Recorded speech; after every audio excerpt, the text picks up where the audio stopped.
В селении Задолеск сегодня отметили праздник, посвященный легендарной женщине Нана Задолесской. Почтить ее память и вознести благодарственные молитвы о спасении астинского народа собрались не только жители Задолеска и селений Дегурского ущелья. Приехали со всей республики.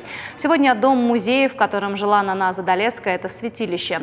Все молитвы здесь о счастье, благополучии семьи и здоровье детей. По преданию, после вторжения в Аланию войск Тимура в XIV веке она собрала и спасла в горах детей-сирот астинских фамилий.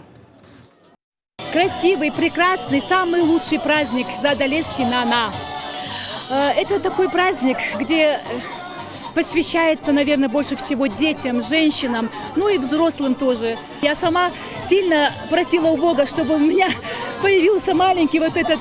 И, вы знаете, аж все исполнилось.